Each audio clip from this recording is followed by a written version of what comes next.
This is Bob Flaws again with Blue Poppy, and I'm continuing on with my short little histories of famous doctors of Chinese medicine, and I'm going to talk now about the third of the four great masters of the Jin Yuan dynasty.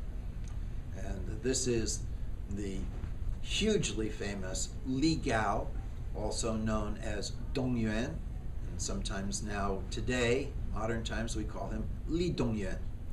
Arguably, we can say Li Dong-Yuan was the most famous, most important of the four great masters of the Jin Yuan.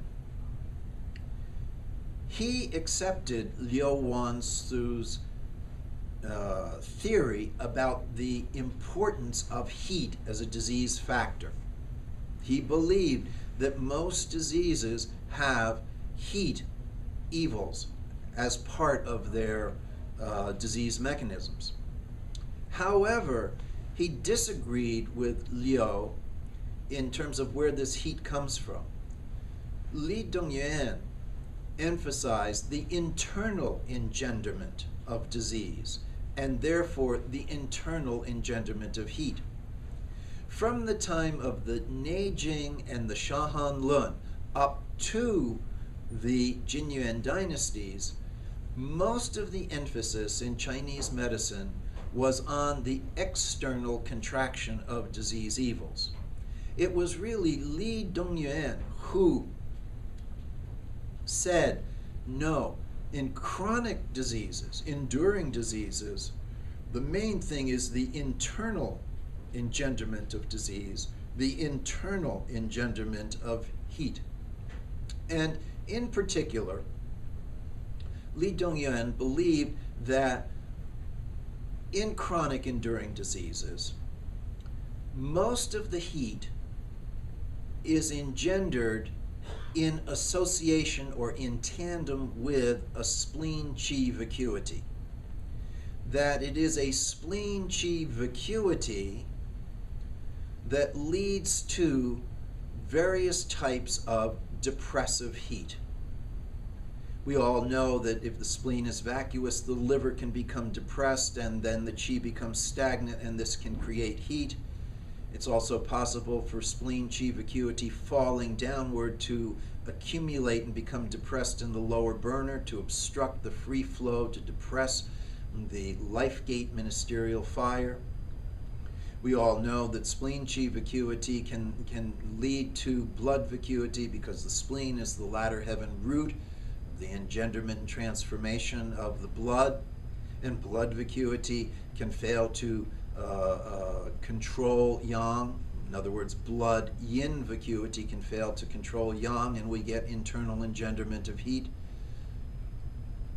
This kind of internally engendered heat, always associated with some element of spleen vacuity, Li Dong-Yuan referred to as yin fire.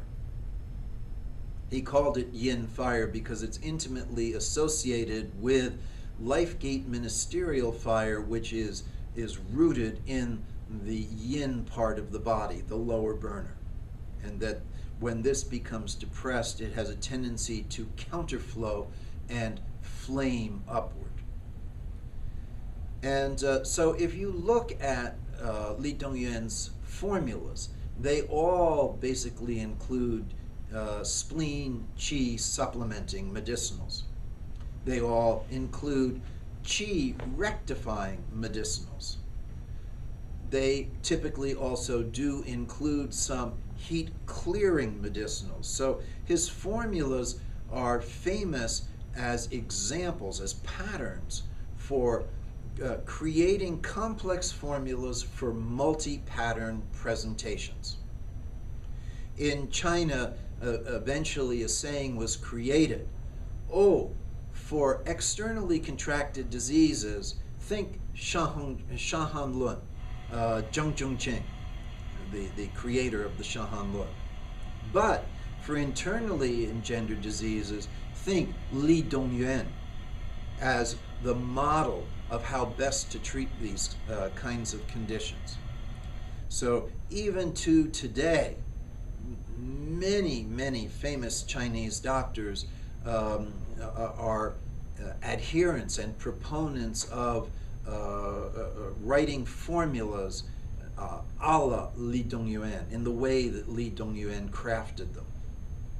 Li Dong-Yuan's most famous book is called the Pi Wei Lun, the Treatise on the Spleen and Stomach, and Blue Poppy Press has translated that book, and so you can read Li Dong-Yuan's original work, his Treatise on the Spleen and Stomach. And since we mostly treat patients with chronic diseases here in North America and in the Western world in general, this book is hugely important, and I recommend it very, very highly.